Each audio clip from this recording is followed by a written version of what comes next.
and I'm here with another tutorial for a dishcloth or a washcloth, either one that you want to call it.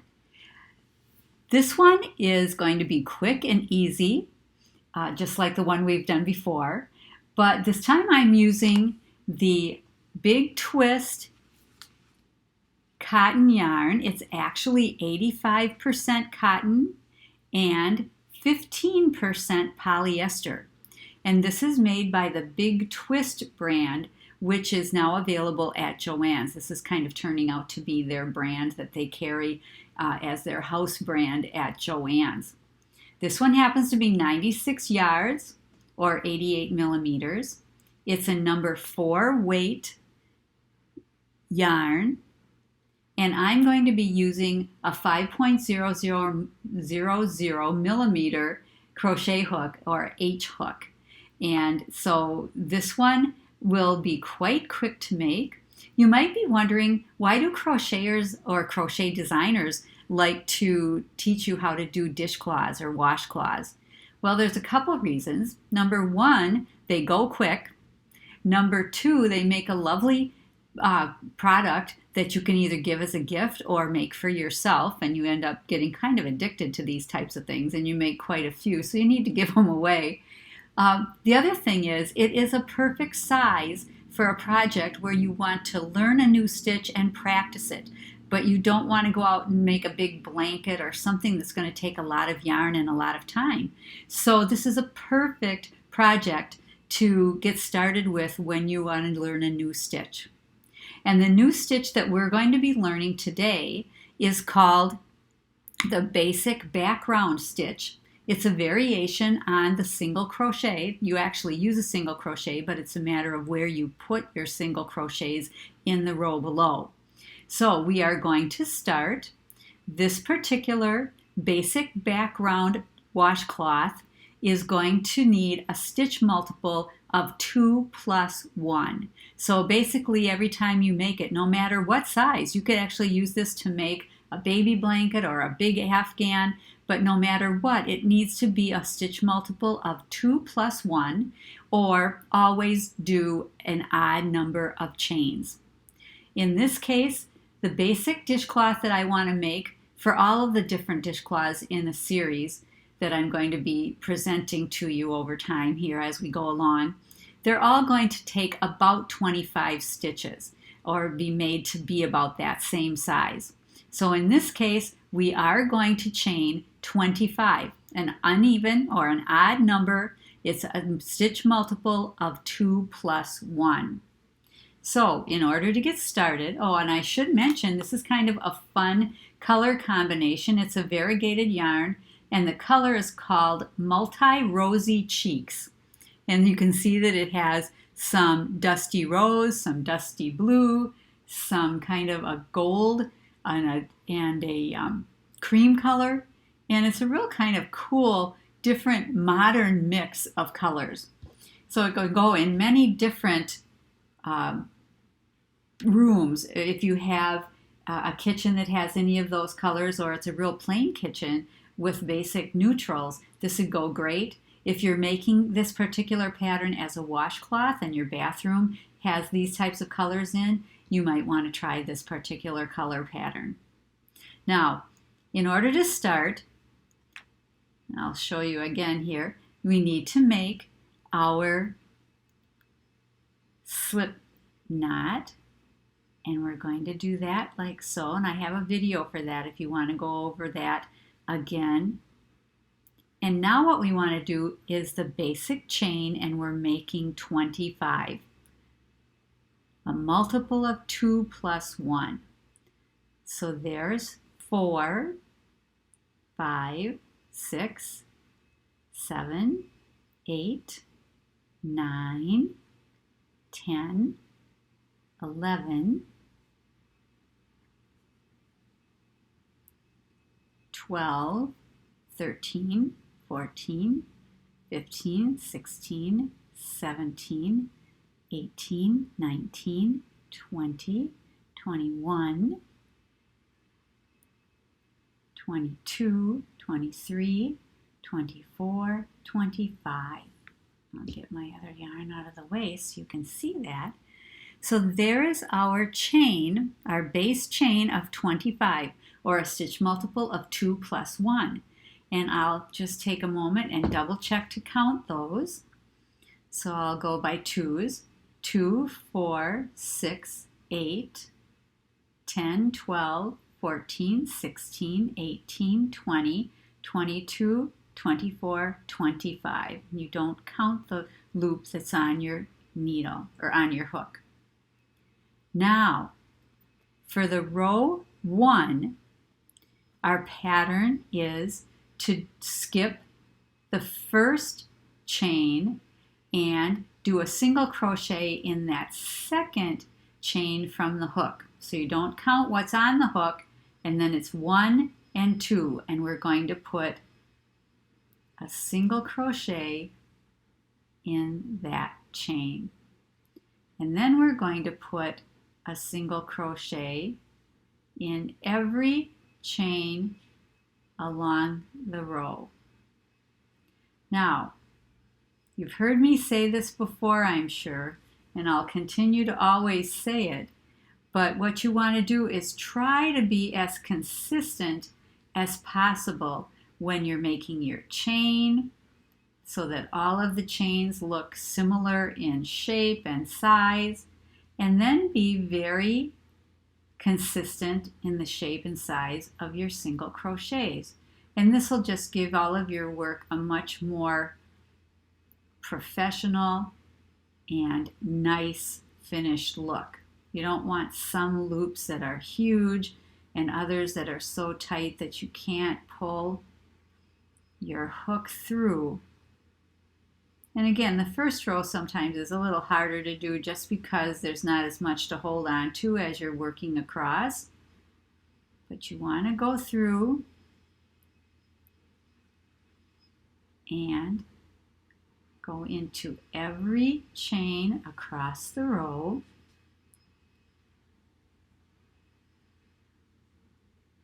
All the way across.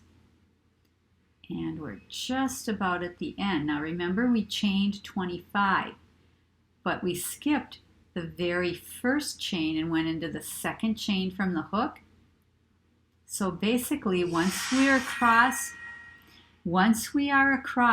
that whole first row, you should have a total of 24 stitches. And in order to count those, we're going to look at the top and look at these little V's. And we want to count each one. So we have 1, 2, 3, 4, 5, 6, 7, 8, 9, 10, 11, 12, 13, 14, 15, 16, 17, 18, 19, 20, 21, 22, 23, 24. And then we should be set because we started with 25 of our chains, but we lose one because that we skipped in the beginning. And from now on, all the rows will have 24 stitches. So we've got 24. You want to check periodically and count to make sure you're not adding or subtracting the number of stitches. Okay, there's row 1. Now, chain 1, turn, and now what we're going to do is actually skip that first stitch, which is right at the base of the chain 1. We're not going to put anything in that particular stitch. We're going to skip it, and then in the next one, right underneath both of the legs of the V, we're going to put 2 single crochets in the same stitch. So there's 2. Now we're going to skip a stitch and put 2 single crochet in the same stitch. Skip the next stitch, and in this one, 2 single crochets. And this is what we do all the way across. Skip the next stitch and 2 single crochets in the next one. Okay. Skip the next stitch, 2 single crochets in the next. Skip the next stitch and 2 single crochets in the next. Skip the next stitch, 2 single crochets in the next one. Skip the next stitch and 2 single crochets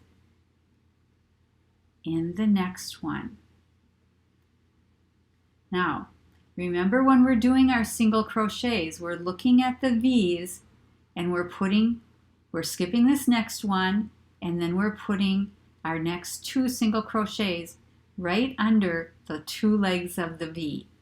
So again, skip the next stitch under both legs of the V, and it's 2 single crochets. Skip the next stitch, 2 single crochets in the next stitch. Skip the next stitch, 2 single crochets in the next one.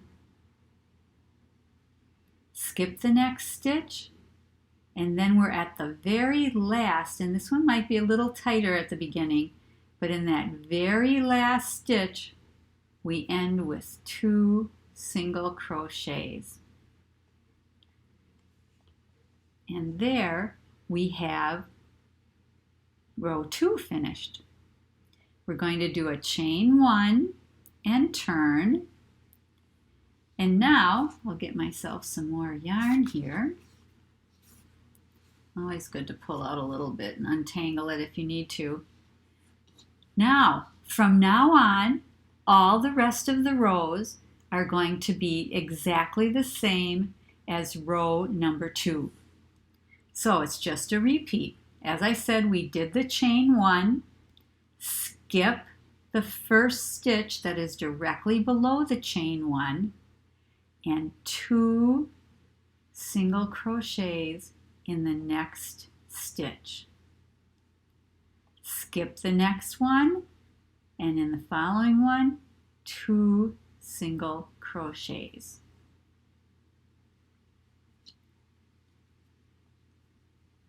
Skip the next stitch, 2 single crochets in the next one. Skip the next stitch, 2 single crochets in the next one. Skip the next stitch, 2 single crochets in the next one.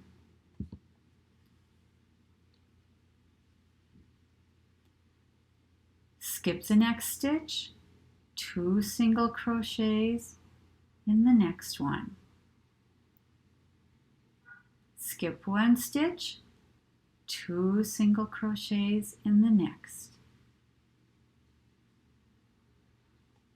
Skip the next stitch, 2 single crochets in the next one. Skip the next stitch, 2 single crochets in the next one. Skip the next stitch, 2 single crochets in the next one. Skip the next stitch, 2 single crochets in the next one. Skip the next stitch and 2 single crochets in the last stitch.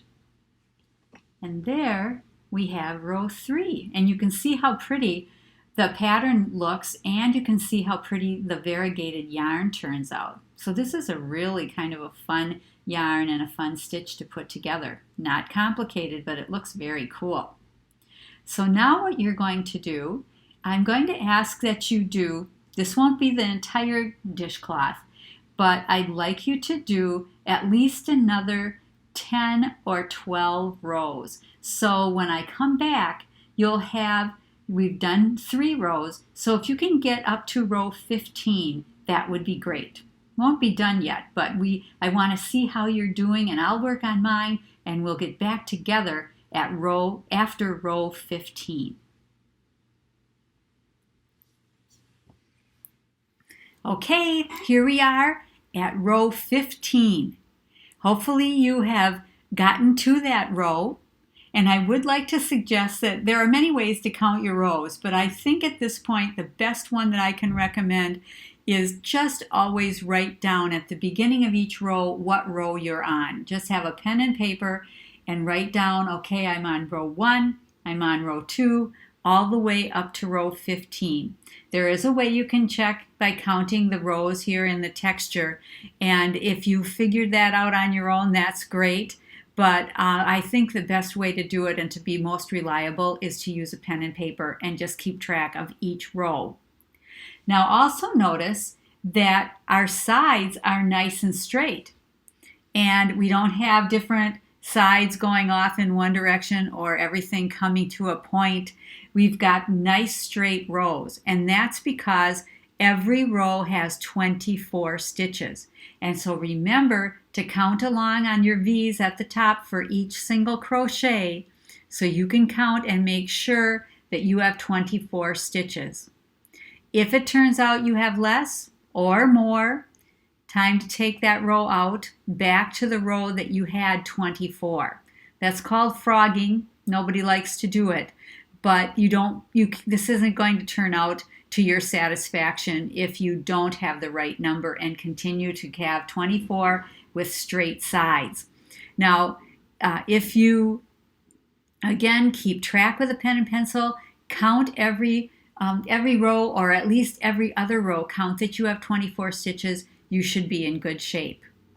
Now, for the next piece of the dishcloth, I'd like you to go and continue and do another 10 rows, or do rows 16 to 25.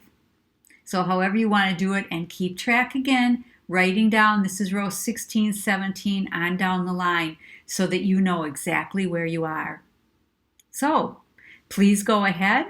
Anxious to see what you've come up with. I'll show you mine when we get back. Well, here we are at row 25 being completed. And you can see we've basically completed an exact square.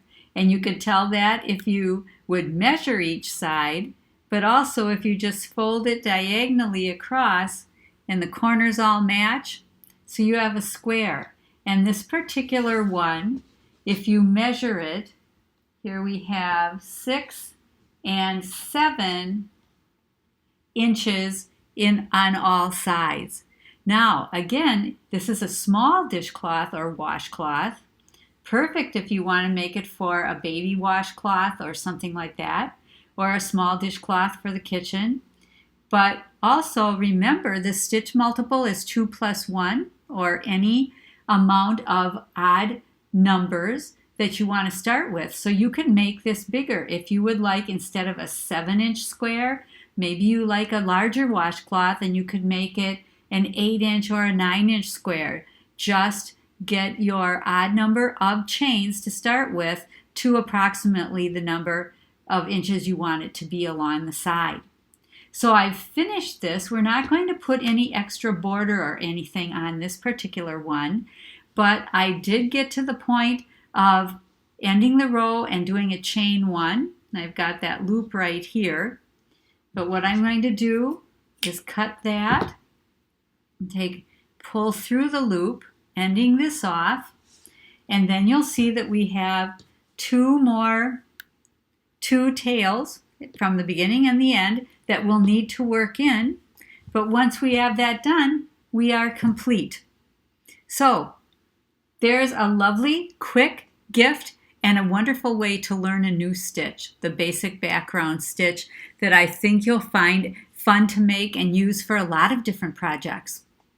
So again, this is Chris Long, and I'll see you next with the next dishcloth pattern. Bye.